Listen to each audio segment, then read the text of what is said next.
Hello, everyone. This is Crazy here for episode 2 of the Hansem Reports. Today's topic we have Kingdom Hearts Rechain of Memories, and with me to talk about it, I have Bernie. Bernie, how you doing?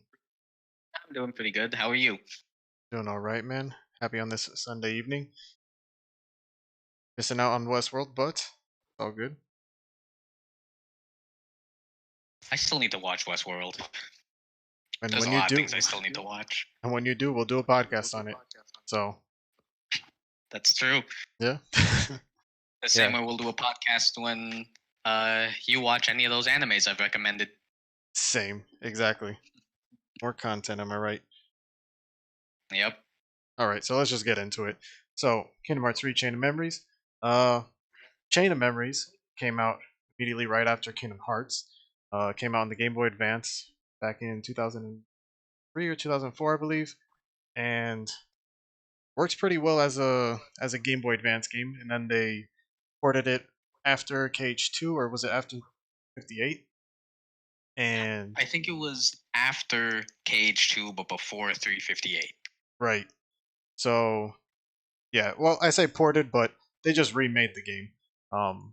And definitely a completely different experience because it's essentially the same game, but on in a three when you see it like as a three in a 3D aspect, it's definitely one of those things that it's jarring when you come from Kingdom Hearts One. Like, say if you're like somebody who gets into Kingdom Hearts now and you're just playing like the 1.5, 2.5 remixes, and you just get into it, it feels very different, right? As compared to if you're going like into the Game Boy version of the game because it's expected because it's on a completely different console. Yeah, it is like its combat system specifically is the most unique out of the entire series, I would say. Yeah, it's also the first game that introduced different different consoles that you have to get with with Kingdom Hearts, the first of many. Uh, so definitely not one of the things that I was a fan of because that's one thing, as you know, neither of us actually played it when it came out on the game. Mhm. Just because of that, it felt like it wasn't as important as the rest of the other games, but you You end up know, finding out pretty soon that it is actually pretty important to the story. It's funny. I think this is the only Kingdom Hearts game that I haven't played like on the console that it came out on. Because True. Yeah. I played Days and Recoded when that came out on the DS. I played Birth by Sleep on the PSP. I played Dream Drop on the 3DS, and then everything else I played on the PS2, except for three, which I played on the Xbox. Well, So yeah, this is the only one. I guess what was your reason? Because you had a Game Boy Advance too, right? So Uh, what was your reasoning for not getting it? Because mine was I thought it was like the same thing as KH1. Like anytime I saw the commercials for it, I was like, oh, I already have Kingdom Hearts One. And this is just like a side thing. Like it's not. It's probably not important, right? for me, it was the fact that I got into Kingdom Hearts. When was it? It was like in 2005, 2006, when Kingdom Hearts 2 came out. Right. So by that time, I had fallen in love so much with Kingdom Hearts 2 that I was good with that. Like I didn't want to go back. Right. And then I played Kingdom Hearts 1 later, but even then, I still Kingdom Hearts 2 was still my favorite, and I didn't really bother to want to try Chain of Memories on the Game Boy because by that point, I think is when they started announcing Birth by Sleep and Days, and I was looking forward to that. Right. Yeah. So it just kind of fell by the wayside. Yeah. For me, I just never. I don't know. I feel like because it was on those other consoles, at first I never thought they were important, and then on top of that, after like the Game Boy Advance I had, but then when things like Days came out, I didn't have the DS, so then I just wasn't gonna go out of my way to buy it just for one game. Um, Mhm. but we'll keep it on Rechain of Memory. So getting into it, the story, right? What are your thoughts? Give me your 30-second in 100 under 120 characters. What happened? What's happening in the story? It picks up immediately after Kingdom Hearts 1. Sora makes his way to, or is led to, Castle Oblivion, where he starts confronting the organization and learning about Naminé, who is trapped in the castle, quote unquote trapped. And as he's making his way up all the floors, he's gradually losing the memories of his past adventures. And eventually, he comes to find that Marluxia is in charge of the castle, and does he learns that it's the organization's plan to try and control the Keyblade, right? Yes. Yeah. Um. Oh, and you're also introduced to the organization, which more on them in the next game. Yeah. Um. And Well, I think then it's more so we find out, and he technically does, but he then he forgets. forgot. So, Yeah. which is the whole Um. theme of the game, right? Just as he gets Memory. further into it, yeah, it's ironically, or of course, chain of memories.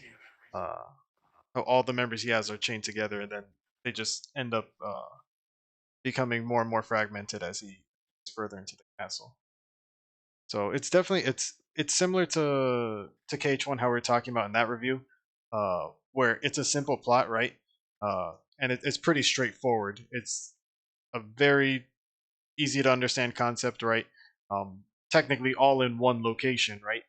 And anytime that they do any new location, it's a place that they've already been to before, right? Just because it's based on his own memories. Step Deep Jungle. Except, yeah, rip deep jungle. That's a whole nother topic. Where yeah, fun fact: if you didn't know, Deep Jungle can't be in any other Kingdom Hearts games, just because of the Edgar Rice Burroughs Company has uh, copyright over that. They basically only allowed for it to be in KH1, and that's it. And they have to, every time that they decide to remake Kingdom Hearts 1, they have to go back and ask, like, is it okay to use it again? Exactly. Don't Yeah. they? Yep. Yeah. So, so for the PS3 version with 1.5, then PS4 version, and then for the Xbox One version, they have to go back to them every single time, make a new contract, and say, "Is it cool for us to use the thing that we made like 18 years ago again?" Oh. But yeah, it's Every time you say how old Kingdom Hearts is, yeah, it's older than Jesus Sora. Christ. It is older than Sora canonically. Yep. Jesus. That man was 15 for at least 10 years. Not as bad as Ash Ketchum, but still. Or what is it they always make fun of in Family Guy with Stewie? How he's he's Yep. been a year old for how many years? How many seasons? Yep. Yep. But going back to it, yeah, it is I think if we're not counting zero point 0.2, I think this is the shortest campaign in the entire Kingdom Hearts series. Uh, yeah, I would think so too. Like Yeah. yeah, because even then, like days, I feel like might be the next shortest one because there's a lot of stuff you can skip in that game, Hmm. even though they give you all those missions that you can do throughout and it'll really take up a big chunk of it. But yeah, like if you just straight up go from one door to the next, like get the key to beginnings and the key of awakenings, all those keys that you have to get, it's pretty straightforward. And especially too, like the story is really something that only progresses when you're in Castle Oblivion, which isn't a bad Yeah. story. Like I enjoy every time you go back into Castle Oblivion, right? Yep. But I think that that's one of the major flaws in this game is just the fact that anytime you're doing the majority of the gameplay, like there's no there, it's very separate from each other, right? The story and the gameplay. It's either you're just doing story or you're just doing gameplay. So it's either when you're in Castle Oblivion, you're progressing the story further, and then when you're in one of the worlds as a memory, you're just doing the combat, right? And that's why it's kind of sometimes uninteresting to be revisiting Agrabah and Traverse Town and all these other places because there's not really anything new that you're doing. It's really funny how um the gameplay feels so much longer than the story. Like it really doesn't feel like they're working in tandem with each other. You know what I'm saying? Right. And it's all I always found this kind of funny how typically in a Kingdom Hearts game, you'll want to keep progressing the story by going from world to world. Mhm. But in this case, me anyway, like I always wanted to get out of the world just so I can get to that middle point so I can keep like seeing what's going to happen in the story. Exactly, right. Like it kind of feels like a small like how we were saying before how KH1 feels episodic, right? But it's episodic when Mhm. you're in the world. Where in this case, it's kind of like when you're in Castle Oblivion, you're watching the the Monday night episode of whatever TV show you're watching, and then the wait of like until the next week is you doing the next world, right? Yeah. And it's not that's not necessarily a good thing, right? Even though like I do enjoy the gameplay. Gameplay is we'll get more into that later, but it's it's one of those things where it definitely suffers from having a lack of like uh I guess direction. Mm, I don't know if direction is the right word there or pacing, but I do agree. Like it's not.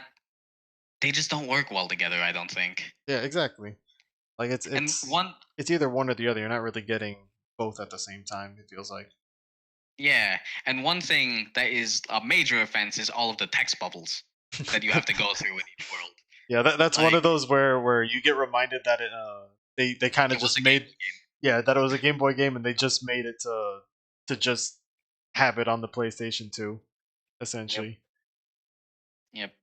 Which was cool. You know, I'm glad that they did that, especially because, like you said, the gameplay is a lot of fun. Yeah. The fact that they have It's voice acting is nice though, because they do have it yeah, for all the Castle Oblivion stuff.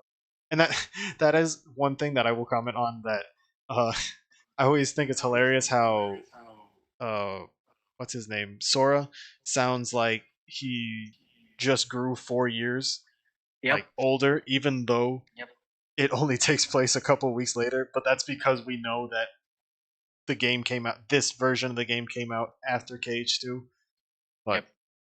yeah, it's not the natural progression of aging. He just boom hits puberty. But Yeah, because it does happen. You said a few weeks, but is it a few weeks or does it just happen immediately after? I'm being Um, generous. It's probably a few days. Because yeah, at least the end game of KH1 leads us to believe that they just got to it like a couple days later, maybe, just depending on yeah, how because long that road is. yeah, exactly. They're still on the same road that they were on the end of Kingdom Hearts One, where it could even still be in the same day because I know Marluxia finds Sora while Sora's sleeping. Right. So for all we know, they could have just gotten tired of chasing Pluto, fallen asleep, and boom, they're right there. Yeah. Uh, but it is. I kind of regret not playing it back then because it is a very good bridge between Kingdom Hearts One to Kingdom Hearts Two. Mhm. Especially because my first Kingdom Hearts was Kingdom Hearts Two. When we first get out of Twilight Town as Roxas, you find Sora in the pod. I had no idea what the hell he was doing in the pod.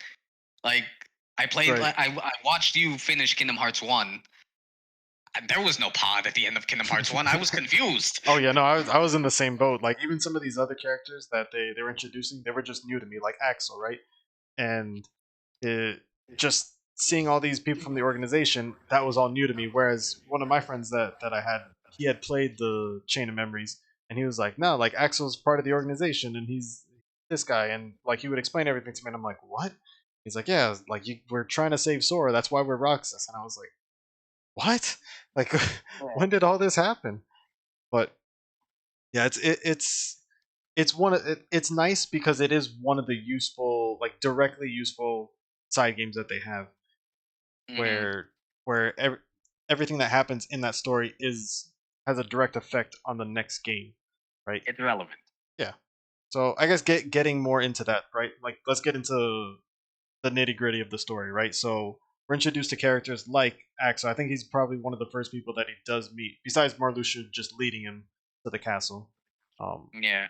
and definitely for me, one of my favorite. characters in the series, and you you get this like weird, I guess not weird, but this feel from him immediately that he's a guy who's definitely just interested in uh benefit, as long he'll only do things to benefit himself, right? And you see him just playing all the different sides, whether it's him with Vexen or him even just talking to Sora or Marluxia, right? You know that he's a guy that's willing to just do what needs to be done in order for him to To come out on top. exactly. Yeah, Axel's a great character. Like, there's a reason that everyone loves him. Yeah, yeah, and Um, he has a great personality too. Like it's one of those things that he's very memorable in that sense, right? Speaking of memory, I remember at first when I first heard his signature catchphrase in Kingdom Hearts 2, Right, got it memorized. At first, I just thought like, oh, that's just a catchphrase.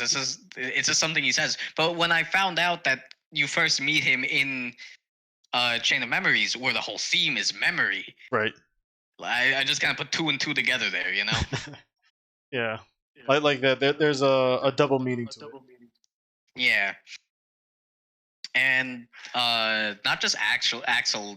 This was also a great introduction to the organization as a whole. Yeah, and it's one of those things too. I remember we were talking about before, where it's it's interesting to see because when you're introduced to the organization here, right? You don't know anything really about nobodies and all that other stuff because all that really gets introduced into, or at least fleshed out in Cage 2. But in this case, they do a pretty good job of like even still giving everybody their own personalities, right? And their own motivations. Like it's pretty clear for the most part with all the organization members that are there what each of their intentions are, except for maybe Yeah. like Lexaeus or somebody like that. But I would say he's probably like the one guy that's kind of just there to be like the big strong guy that I don't know intimidates or tries to intimidate Riku. But um, at Yeah, I least can with see that. yeah, I like can with see that. everyone else, like it's one of those things where it's like okay, it's very clear why Marluxia's doing what he's doing, or at least what he's trying to do. I kind of wish they would Yeah. flesh him out a bit more. Like they would give more backstory to why he's trying to overthrow Zemnis. Um, and then the same with Larxene, like why is she helping Marluxia specifically? Um, but for the most part, you don't really need to know. It's just kind of like okay, well, he's planning his own rebellion, so to say. Um, Yeah. whereas like And yeah, you go. I was gonna say, I think we're about to say the same thing. Whereas, like with Vexen, his entire Yeah, motivation is entirely selfish. Like yeah, that's exactly he's, where I was gonna go. yep, like he's only there for his own experiments. Mhm. Like it doesn't matter whether he was watching Sora or making Repliku and just seeing how that played out. He didn't care about Marluxia's plans. I think he said at some point that he knew about Marluxia being a traitor, but he just didn't care because Right, as long as he got his data, that's all he wanted. exactly. Right, like just keep giving me the resources I need, and like whatever happens between you guys, it doesn't matter. I just Yeah, want to keep doing my experiments. yeah. Oh, Vexen, you and your disturbing laugh. Yeah. Yeah, he's an interesting character. Like I always do like he's one of those guys that like you hate, but at the same time I enjoy seeing him like anytime he does something just because he is such a weird guy, right? Like he's Yeah. He's eccentric, to exactly. for lack of a better word. Yeah. I personally didn't hate him. I just thought he was really creepy. Yeah, exactly. Which is not like a case of a bad character. It's just that's just how he is. Yeah. So Also, well, you first. oh yeah, no, I was just gonna say one of the things that we were talking about before too is or at least like off camera was the fact that this game it's ironic because it was on a Game Boy Advance platform, right?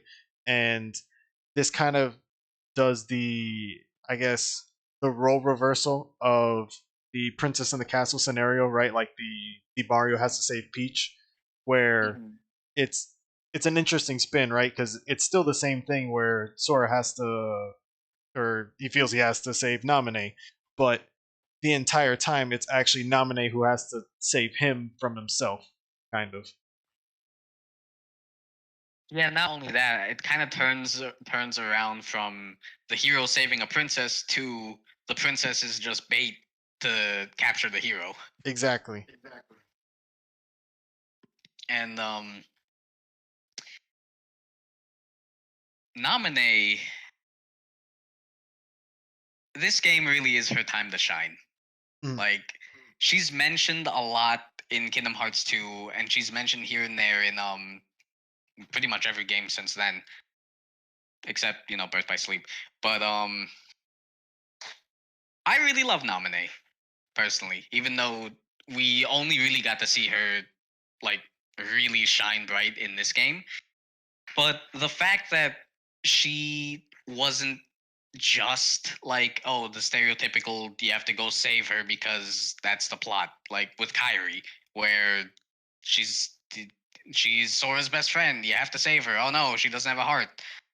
Keep the plot going. In this case, it's like I've heard people say it's basically like if Kyrie had an actual character aside right. from just the princess in the castle. You know what I mean? Yeah, because the thing with Naminé is that Naminé has like she has good and bad character qualities, right? Like she actually is a fleshed out person, right? She has skills, right? Which is exactly why Marluxia wants her. But then she's just left in this scenario where it's like, okay, well, I have to keep helping Marluxia because I don't have any other choice. But then it's not until she comes to the realization, like, oh well, I do have a choice in this. Then she has that benefit, right, where she can be a proactive character, where she can make a decision to affect the plot. Whereas with Kyrie, a lot of times it just ends up being her just having to be saved by Sora, or like just literally doing nothing on Destiny Islands, and then once again having to be saved by Sora in the world that never was. Right? Like it's there's not really any moments that are there for her where it's like, okay, well, this is like a defining choice that she made that had consequences, whether they were good or bad. That's true, actually. Naminé did make a choice to help Sora. She very well could have just pieced the fuck out of there. Yeah, exactly. I Like, never thought of that. yeah, but that's exactly why, right? Like it's one of those things that we don't think about, but subconsciously that's why more people gravitate towards her. That's why also I like nominate as a character so much, because there's a uh there's a moment that came where she had a choice to make, right? Like they always say, like in storytelling, right? Like the more pressure the characters put under, like when they make their decision, the more true it is to their character, right? And she was able to have that moment. Yeah, they introduced a lot of great characters in this game, Yeah. like with Axel, with Naminé. Yeah, and with both those characters too, like I like the fact that even though both of them um aren't really in that many games, like as those characters, right? At least for Axel's case, right? Like he's as Lee and a lot of the other ones. But Uh-huh. when you just follow Axel's story and Naminé's story in this game and then in KH2, what I enjoy is the fact that there's closure to each of their character arcs, right? Like you just Yeah. they took the time to just say, okay, well, this is what we plan on doing with the character. We're gonna get him from point A to point B. We're focused on making sure that take they take the proper steps and have to go through all the trials essentially of developing their character. And then once that time is done, we'll give him closure, whether it's with Axel giving off his life or with Naminé, um, essentially being able to just live a peaceful life and just essentially, I don't know how to describe it. I guess uh, go back to being one with Kyrie. Um, I think that's what happened. yeah, like I don't know how to explain that one too well, But, but but then later she shows up in Sora's heart in Kingdom Hearts 3 in the yeah, well, DLC. we're talking about the closure that happened between these first two games, but that's a whole nother other thing. Yeah, and then, like how Axel did sacrifice himself so Sora could continue. and then he became Lee again because they're the same person, right? Oh man, just he's doing a bit, guys. He's just doing a bit. Am I? I don't know. It's just Axel. Okay, Axel and Lee are two I very think different people. That's all. I'm just. I like to think they're two different people. I think we have to clarify that Axel is one of your favorite characters, where Lee is one of your most hated characters. Yes. Yep. Yeah. Even It's though they're the it's same kind of like person. I had a friend that once told me. I was asking him like, "Oh, who are your favorite and least favorite characters in Star Wars?" And he said Vader was his favorite and Anakin was his least favorite. And it's kind of like the same thing for me with Axel and Lee, where I'm just like, I'd like to think of them as two different people. But anyways, with this game, uh, one of the things also that's pretty cool about the I guess the risk that they took, or the just the what the direction they decided to go with how it ended, right? Where Sora does technically defeat Marluxia, right? And he stops his plan from happening, but at the end of the day, it's kind of like at what cost, right? Because he kept going further and further into the castle, even though he basically shouldn't have for his own good. But because of that, then he ends up having to be stuck in his sleeping chamber for over a year, or about a year. Yeah, it's one of those things where, yeah, he won. Like you said, he beat the boss, he saved the princess, but, well, there goes a year of his life. Exactly. A year that he could have spent searching for Riku and Mickey. Yeah. And then actually, that's a good segue into Riku, because that's the whole other half of the game, right? I Where think half is not the yeah, right it's word. like actually more like 25 to 20% of the game, Yeah. because he technically goes through all the same worlds, but you go through them at a rapid fire pace in comparison Yeah. to Sora. Like, and we already said this is probably one of the shorter games to play, but that just makes Riku's story like just All the more shorter.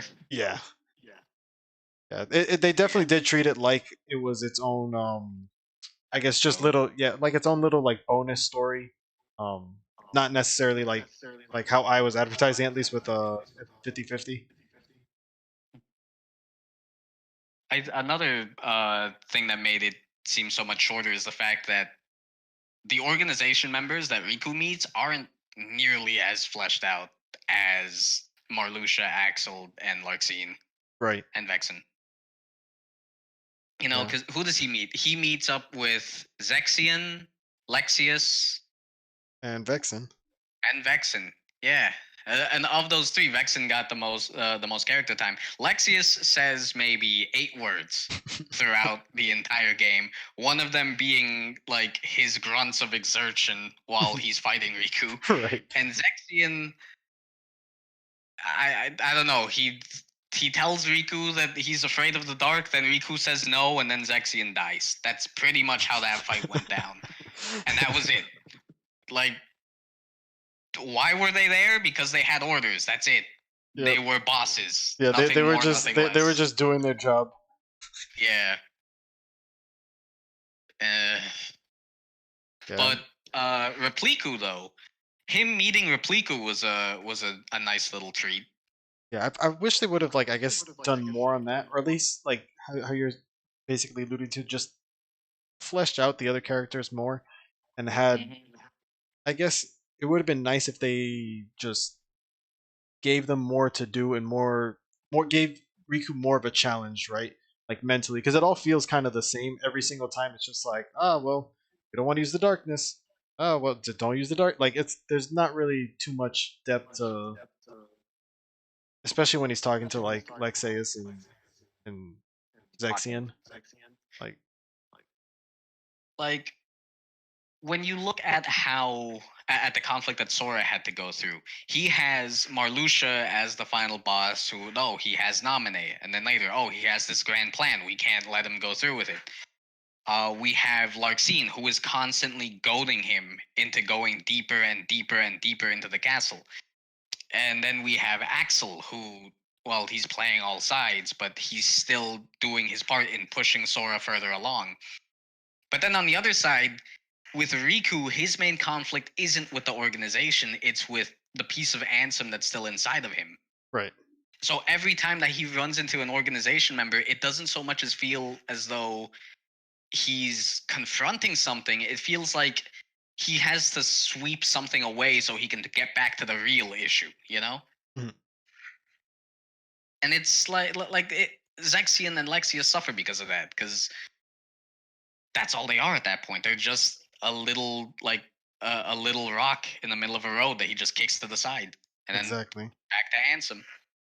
And him fighting Replica is really good in that case because that basically throws in his face everything that he did wrong. Right. Yeah, like he's So he's not literally only facing like the physical version of the darkness in him. exactly that is his main conflict, and really Zexion only served to pretty much what I said. I thought you were afraid of the dark. No, I'm not. I Right. win.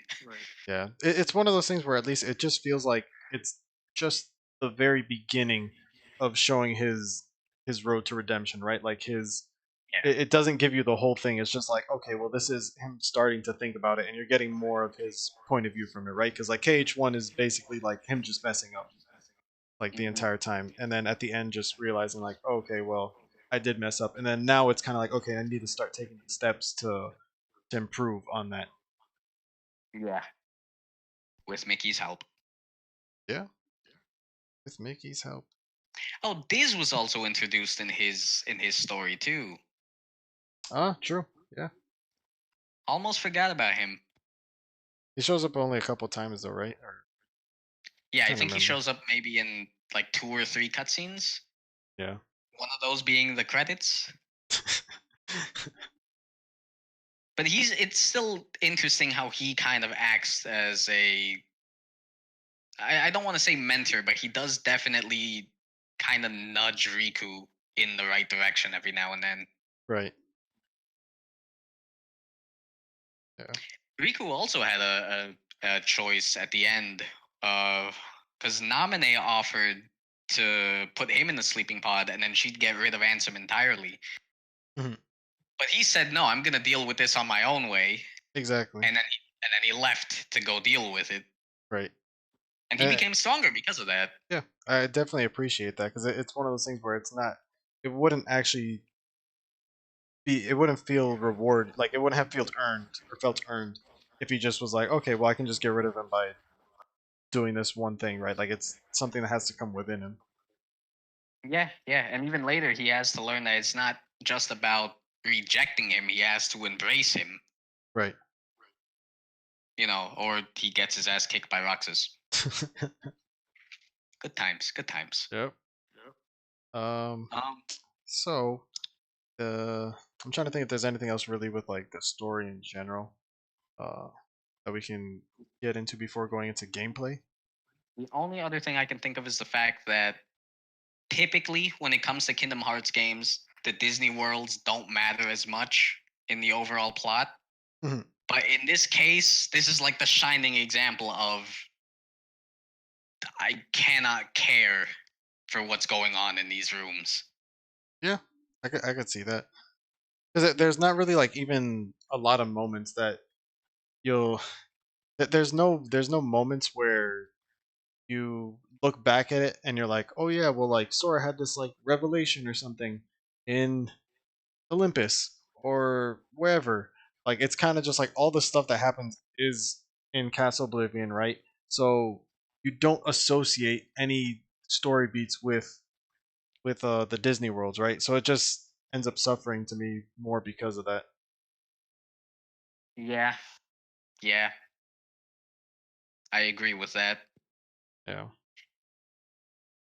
And another thing too is, uh, as he's going through the castle that he's gonna forget things. So, well, yay, he may or may not have learned something in that last room. Well, now he forgot it. Right. Yay. What was the point of that? Yeah. It's I'll tell you what the point is. The point is for the the combat. You always gotta find a way to reset your RPG hero to zero, man. Gotta get him back to Yeah, level one. yeah. Fucking Yeah, hell. he forgot everything from KH1, and he even forgot the command menu. He just he went straight to using cards. So I guess we'll just go into gameplay, right?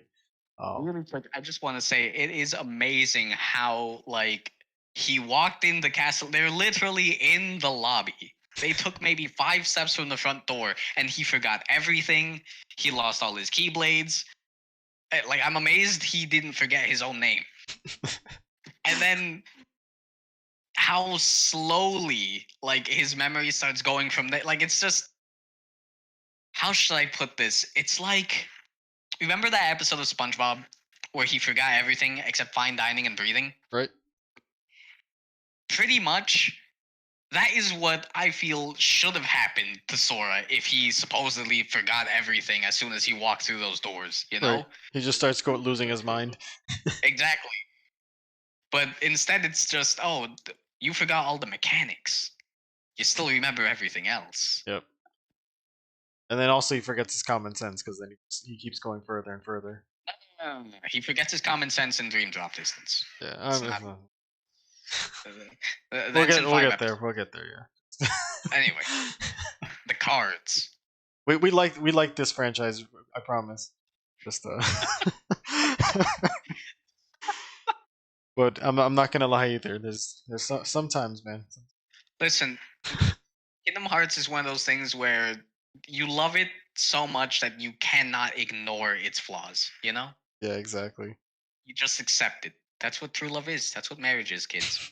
Anyway, So gameplay, as we've kind of already alluded to, it's kind of repetitive, right? Like because each world, like the whole way that they set up, I guess, just progress in the game is just you pick whichever card you want when you're in Castle Oblivion, which is basically just, hey, which world do you want to go visit? Go to that world, and then in that world you gotta find uh, a few keys that basically open up doors to progress the story. And if you want, you can go to any other random doors and whatever uh, cards that you want to basically help you level up and get items and whatnot. But at the end of the day, it's just that. It's just get those gold keys that will get you further in the story and basically redo KH1 without any of any of the love, right? It's just it's just kind yeah, of a copy and paste of what happened with a slight theme on memory loss. a slight theme. Every fucking Disney character you talk to is talking about, they'll either say, don't forget me, or I'll never forget you, right. or wow, memory is important. If they had Deep Jungle, the whole thing that like what Tarzan said, where he's like, "Friends in our heart," or he said something along those lines, it would have just Yeah. been like "Friends in our memory" instead. Yep. Yep. Oh my lord. But it's like combat in this game did feel a lot grindier than Mhm. in the other games, but that's mainly because of how fixed it was, you know? Right. Like Like I every personally enjoyed it, mhm. but it is one of those things where I can definitely. It's not my favorite. It's definitely one of those where I can see that.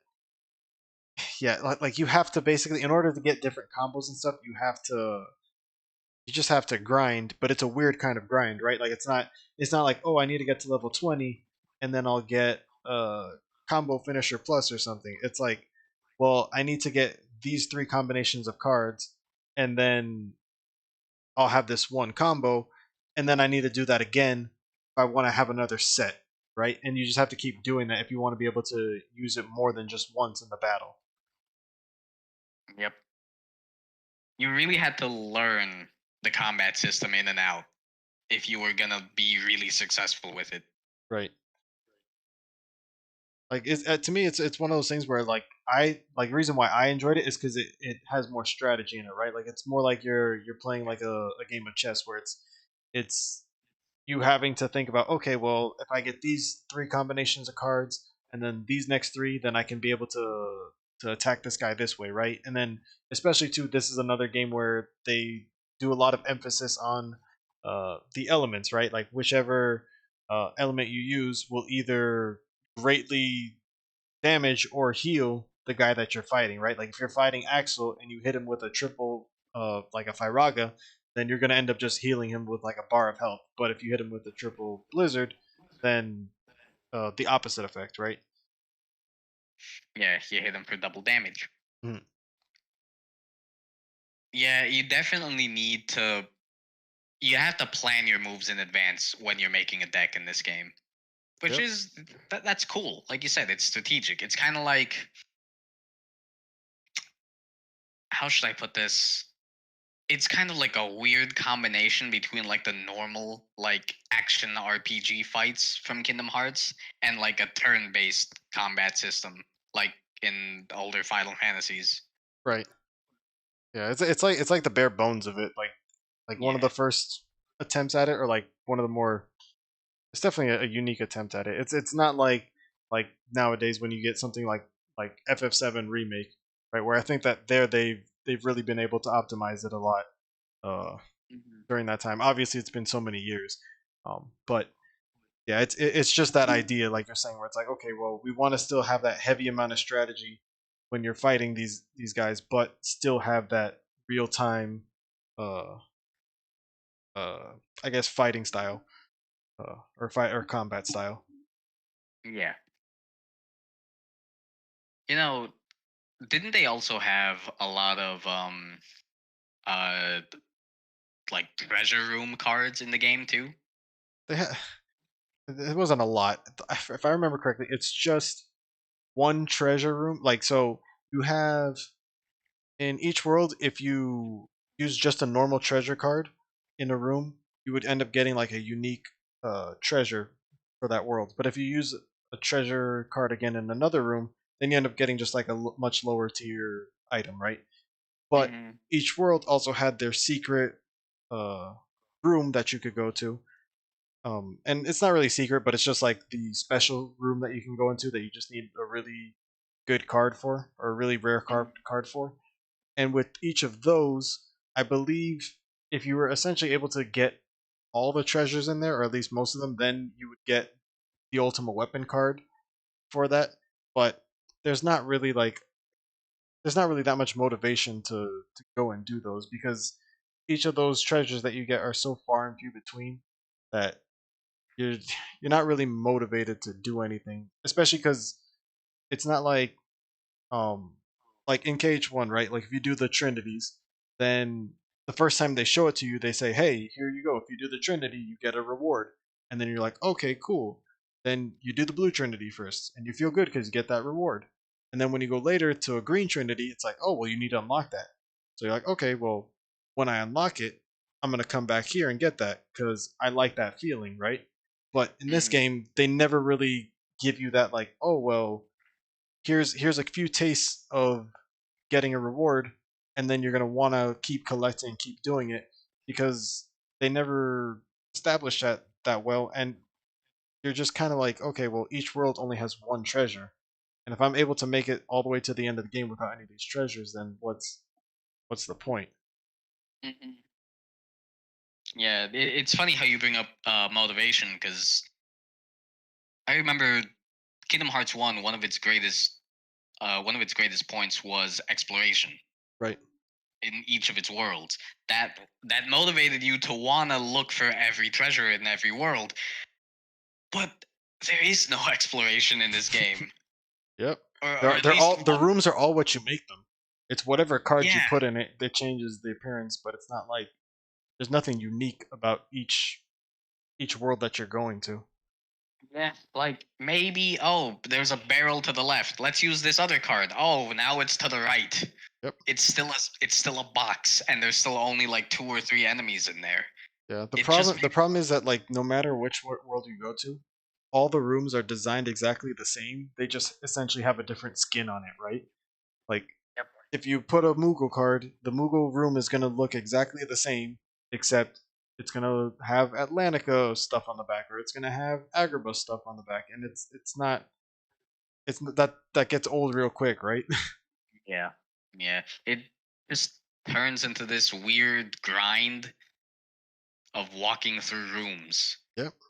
Yeah, that's another thing too. Is to keep progressing, you have to keep grinding rather Yep. than whereas pretty much every single other game gives you that option of you don't have to grind at all.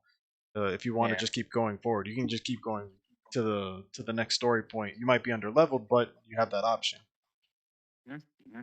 In this case, you have to go through the little menu to pick which card you want for the room. Hmm. Then you have to go in, and you can't even just walk to the other side and start opening the door. You have to clear the enemies first, and then you go do the same menu, and it just gets real old real quick. Yep. Yeah. It's one of those things where it's like I like it. It's fun, but when you do it that many times in a row, then it loses a lot of it. Like I remember we were talking about it, and it's like it's kind of like from Arkham Knight, right? The Batmobile, um, Oh Lord. where yeah, like it's like Batmobile, loads of fun the first few times you do it, but then especially when you're fighting those like drones and stuff, like after a while, it's just okay. Well, you're fighting 3 drones now, 5, 10, now 50, right? It does like just increasing the number doesn't make it more fun or like really up the stakes that much. It's just Yeah, yeah, it's just more of the same. exactly. That sucks because that really gets in the way of the combat. Yep. How you have to like take not just you don't just take a step back. You have to literally walk into an entire other room in order to get into another fight. Right.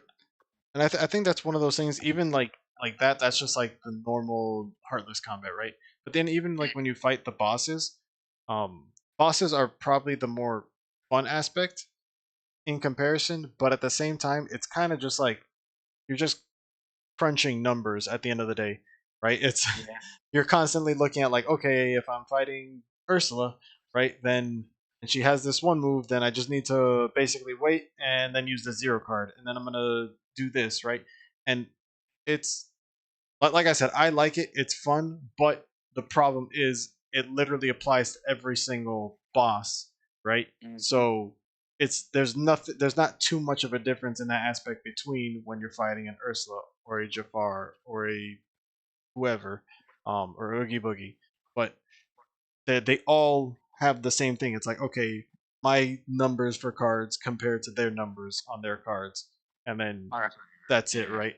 Whereas like with KH1, each one is a really unique fight where you're like, okay, well, I have to try to attack them from this angle. I have to do this little mini game that they have. Like, say with like Oogie Boogie, you gotta do like all his like a roulette wheel that he has. Yet when they light up, you have to press on it and then attack him.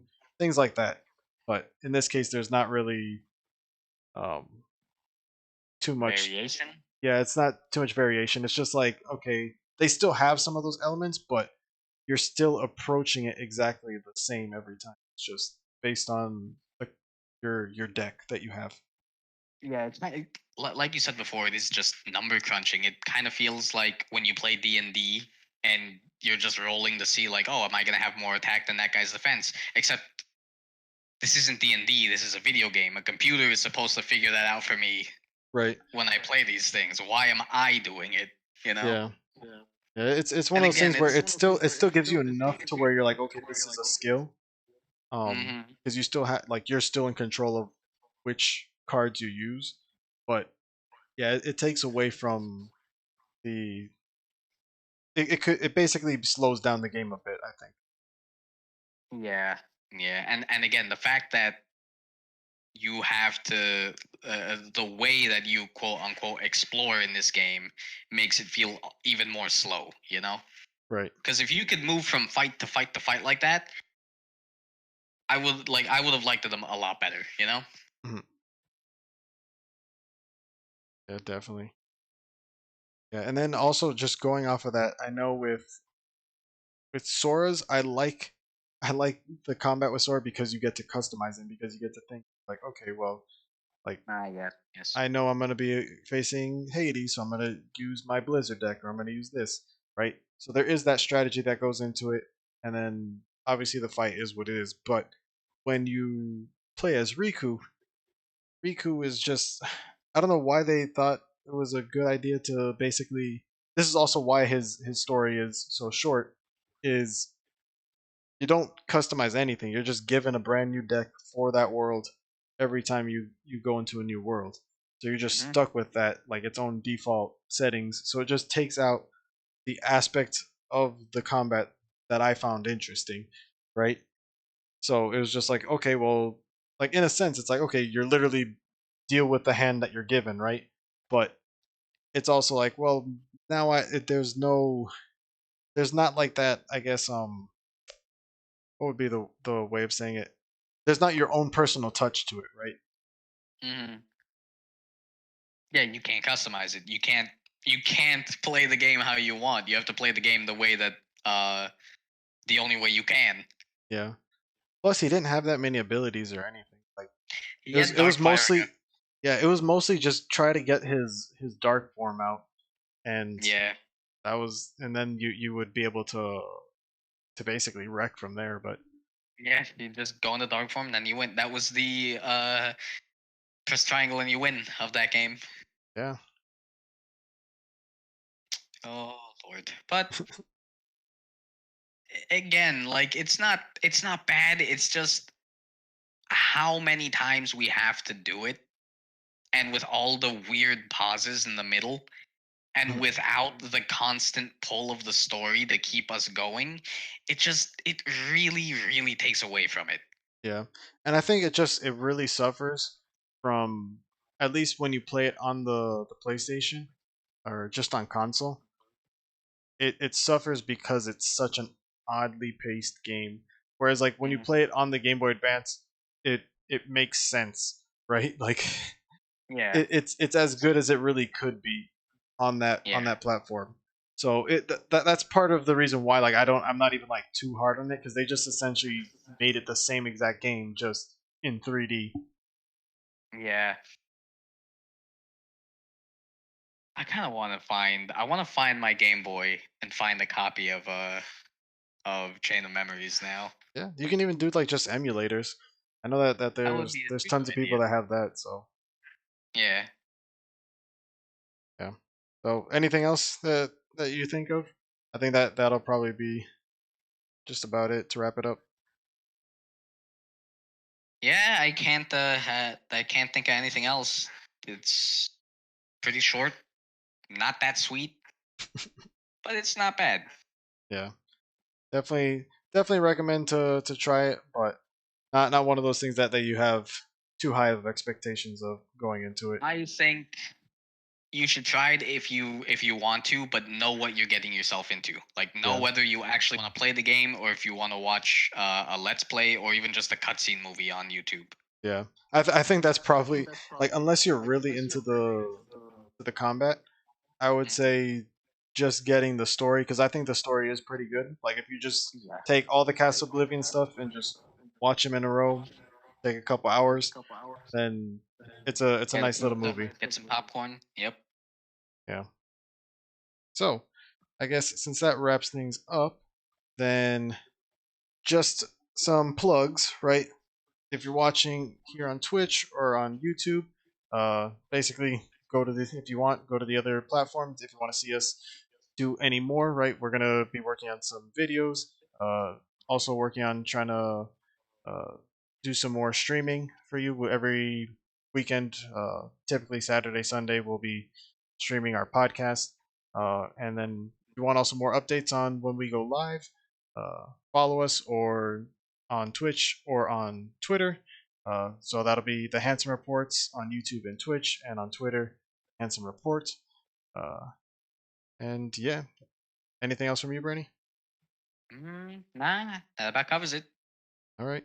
So we will see you next time. Good night, folks.